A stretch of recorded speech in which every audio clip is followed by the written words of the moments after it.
I finally look like the profile photo. We've been doing this for like months now. And the profile photo is done by an artist back when I was in high school. I'm not in high school anymore, but I got the high school haircut just for you guys. I know you were so disappointed to see on the thumbnail, to see in the profile, that the elf guy doesn't quite look exactly like me. So we made it happen. I did it for you. Because I'm a dedicated content creator. I'm churning out skits and information, and I'm pouring through monster manuals to bring you the best Dungeons and Dragons content in the world. So stupid. What's going on, guys? For those of you new around here, I'm DM Denver. I wear the elf hat, and I'm here to hopefully make your tabletop dice rolling games just a little bit better. To jump straight into it, I don't like how poison works in 5th edition Dungeons & Dragons. I'm not a fan. I think the rules are a little skeletal. They don't give the DM a whole bunch to work with. I've seen some really great fixes out there, and now that I'm a real little content creator, I figured I would share my own. DMs, I think it's a common problem. You have a rogue in your party, an assassin rogue. They get to 3rd level. They get that auto crit when there's the surprise condition going on a creature. But then they also get that proficiency with Poisoner's Kit. And a lot of the time, in a lot of forums and stuff like that, that is just generally regarded as a nothing feature. Nobody ever uses it, nobody ever delves into it.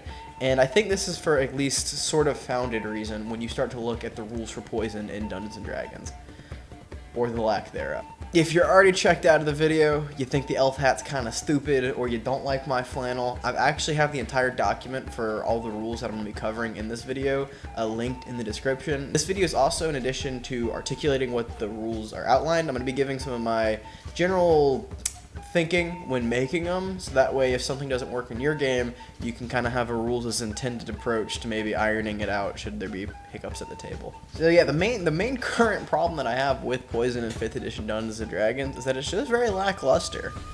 The DMG, specifically DMG page 258, offers some really good example poisons, but that's pretty much it. They're strong examples, but they're all very different from each other, and they don't give a lot of inclination for what a normalized poison crafting system really should look like, or really how poisons should scale with level, when characters should have access to various poisons, how hard a given poison should be to make or find.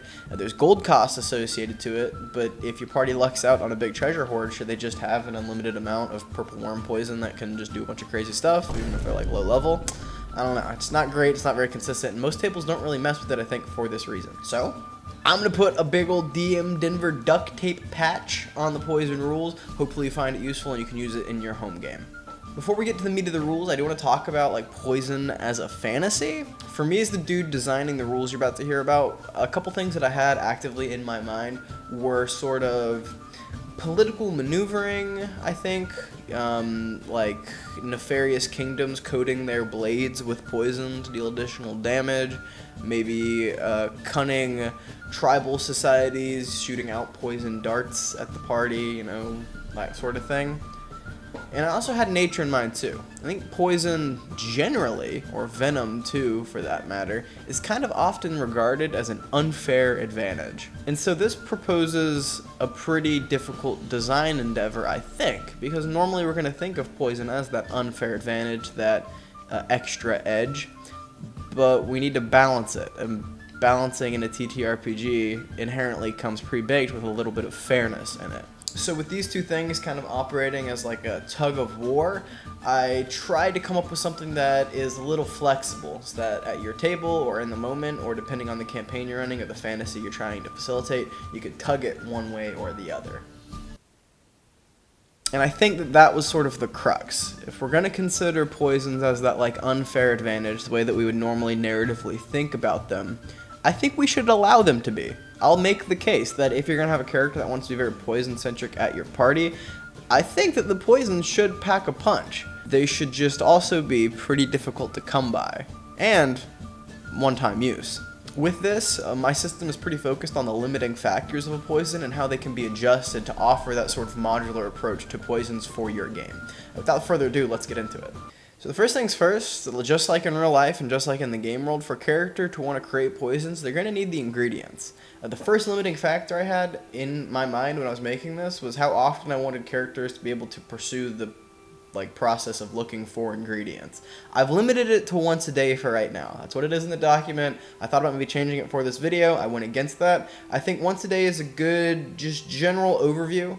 I think with poisons, a lot of time people can get very caught up in the specifics, right? I wanted to avoid when a character is looking for ingredients, them needing a specific sort of plant, for example, and then they go up north to the Arctic regions of your campaign, and all of a sudden this whole feature that they had access to in one area they no longer do. In my opinion, that starts to slant more towards a ranger with a specific biome that they really occupy and excel in, and I didn't really want that to branch into my poisons very much. It's little bits in there, but it's not the main feature. So then, any character at the table can look for poison ingredients once a day. I want to put an asterisk here too, as the guy that made these rules that you're maybe going to use. At my table, only one player has a real keen interest on poisons, and that's because their character has proficiency with a poisoner's kit. And none of the other players have really much interest in looking for ingredients or crafting any sort of poison. But I have left it open to that. And I'm worried about maybe there being like a dogpile effect where everyone's looking for the same ingredient, and by the by the math of the dice, somebody's gonna come up lucky, and then trying to like hand the ingredients over to expedite the process a little bit. I'm not sure if I like that or not. It's not a problem at my table, but it should be one that you have an eye out for at yours. So once a day, the character is just going to describe to the Dungeon Master how they're going to go about looking for poisoned ingredients. The Dungeon Master sets the DC for how hard it is to find the ingredients for a given poison. In the example for Rot Sap at the end of the document, you're going to see that it has a DC 14 location challenge rating, I guess. That's how hard it is to find. That's the example, and if you as a DM want to up the damage of Rot Sap, and then subsequently up the DC for how hard it is to find the ingredients, feel free to go for it. But what's important to keep in mind is that this DC is static. It doesn't change from region to region or situation to situation. So characters who are out in the wilderness, it'd be on them to describe that they're looking for hardy pine trees to maybe put a spool into or carve a dagger out of to get some sap out of it. Or maybe if they're in a city, they have to use Thieves' Cant to talk to a shady lurking merchant to maybe buy some of these ingredients or find out where they might be located inside the city somewhere. I put it on the player specifically, so DMs don't just like let them be like, oh, I roll for ingredients. No. Narratively, the player needs to explain how they can find the ingredients in the given situation. And if you as the Dungeon Master decide that there's no such ingredients to be found here, they cannot roll. If they're in the middle of a dungeon and it's cobblestone walls, floors, and ceilings, no one to talk to, they're just not going to find any poison ingredients at the moment. The idea is if they're in a different environment and they manage to find the ingredients, they found a comparable substitute. So for example, with Rot Sap, maybe instead of sap, they're in like an Arctic region, they find some sort of very sticky Arctic moss. Whenever a character succeeds on one of those DCs to locate poison ingredients, they're going to gain an ingredient point. We have health points, and now we have ingredient points too. They gain the ingredient point towards a specific poison. So when the character is declaring to the Dungeon Master that they're going to look for ingredients for a given day, they need to also specify which poison they're going to be pursuing getting a point for. For Rot Sap, if they're in the woods, they need only to say, I'm going to look for a point for Rot Sap. I'm going to go out, carve my dagger into some pine trees, and see what sap comes up. Pretty easy. Once a character has enough ingredient points to make a given poison, they can go ahead and start the crafting process. And the number of points is going to be outlined by you as the Dungeon Master, which is another limiting factor that I want you guys to keep in mind when you're running your game. If you guys are going to design poisons under this system for your own games, keep in mind how hard it can be to find a given set of ingredients and earn the ingredient point, as represented by the DC, as well as how many they're going to need to potentially be able to craft the poison. This is one thing that I've already started to wonder if it's great or not. It might be a weaker part of the system. Definitely if you guys use this and can give me feedback, please do so. At my table, one of the players over subsequent in-game days, she's come very unlucky in trying to locate the poisonous ingredients for Rot Sap. There's only 2 of them, but she hasn't succeeded yet. She's just rolling unluckily. And these are in-game days that she's not able to really facilitate using the system. So I don't know. The other end of the spectrum that I was also cautious about is when you as a Dungeon Master do sweeping time skips. You say, okay, we're going to do a week of downtime. I don't know how I feel about just letting a player just roll 7 times to see what they find. I mean, maybe that's okay. I'm not sure. This is all new, and I'm not a professional game designer. I am a professional Dungeon Master, though, so maybe I should hold myself to a higher standard.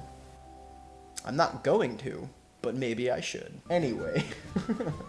So to sum it up, and we'll use the example of Rot Sap for clarity's sake, you need 2 ingredient points to make it, and it's DC 14 to locate a set of ingredients and earn the ingredient point.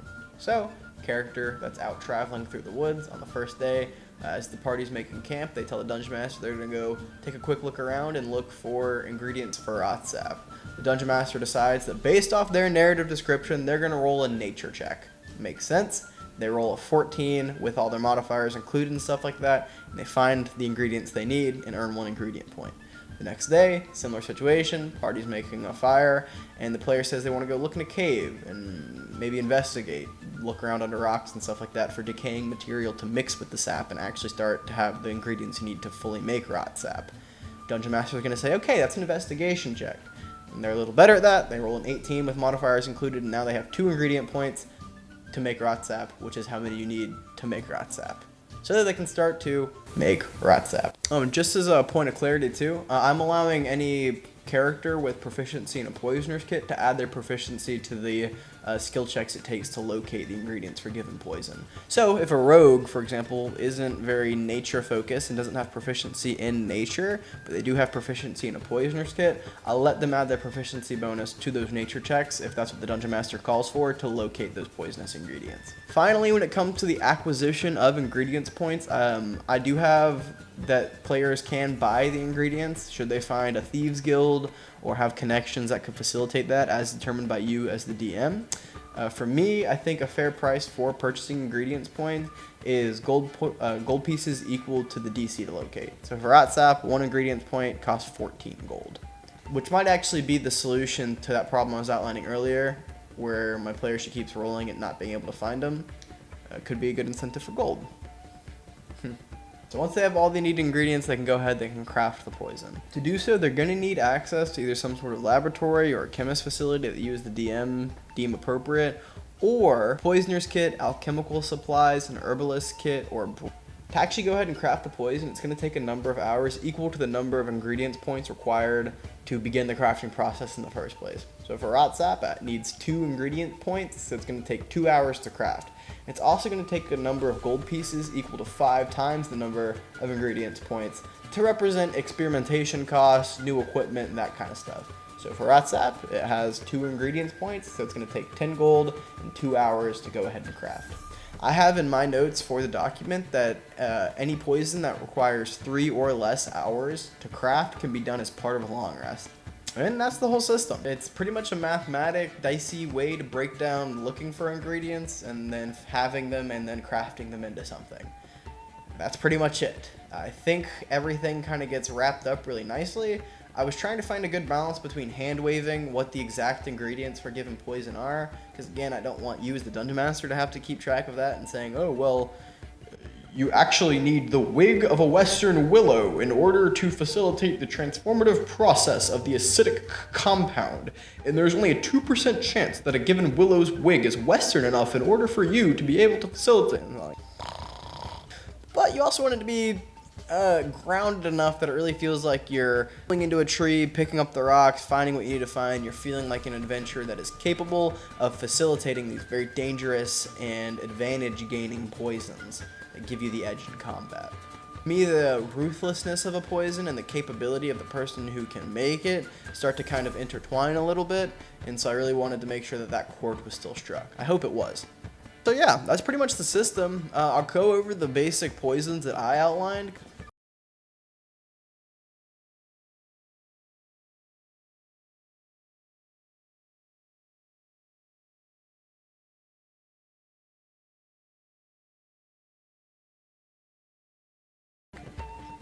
And so with that, guys, that's the end of the video. I have seen a lot of comments that were expressing an interest in more design-focused, supplemental sort of stuff for the game. So after the last video I did, more of a skit-style review kind of thing, I wanted to flex my design muscle a little bit and give you guys something that I hope you can take to your table and start using today. Now, we're going to transition to my end-of-video segment. I do a Q&A. So last video I asked what were your guys' expectations for the D&D movie coming out, and now I'm going to address one of the comments and also ask the end of video question for this video, If you're new around here, definitely subscribe so you never miss an end of video question. Drop a comment answering it so you can be featured in the next video I make. So the response I'm going to do for this video actually comes from Ant Canoe, maybe. They're a new subscriber, so welcome. Definitely appreciate you taking the time to drop a subscribe, Ant. They say they were just going to go to the movie to see D&D characters, monsters, and spells on the big screen, but recent reviews have raised their expectations slightly. They hope that they weren't raised too high. Definitely felt that. Originally, I was just excited to see the spells that I know from the game kind of put out thematically, but I've gotten to see a lot of really good reviews on the movie. I've avoided spoilers thus far, except for the ones that like Wizards have kind of put out. In my opinion, they've put out way too much information about the plot of the movie, but it's more a commentary on Hollywood than anything. But I'm pretty excited, actually. The drink was pretty good, the marketing seems pretty solid, and it definitely seems like everyone involved with that as a project really understood the assignment. So I don't know, I'm cautiously optimistic. If I just have a pleasant couple hours in the theater and get to see some iconic monsters and spells with a plot that's serviceable, I'll be pretty happy. And so with that, guys, it's the end of the video. The question for this video that I want to hear about in the comments down below so that I can respond to it at the end of next video is, has poison ever been featured in your D&D game? And if so, to what capacity? And if not, why do you think that is? Got some crazy story that features a character getting poisoned or a character using poison on a monster. I definitely want to hear it. And if your table has never really strayed into those waters of poison as a narrative fantasy, why do you think that is? With that, we all know I don't know how to properly end a YouTube video, but I have figured out something that works pretty good in the absence of knowing how to properly end a YouTube video, and that is, of course, to make a stealth check. Real fans are going to know that I'm rolling at a +2, so let's see how we do. Thanks for taking the time to watch, guys. Be sure to like, subscribe. I'm really trying to grow the channel, build a cool community of people that want to make their TTRPGs just a little bit better. Maybe have some laughs along the way. So if that's you, definitely subscribe, share this video around. It means a lot. Let's make that stealth check. No advantage. Oh. 12. +2. 14. It's fine.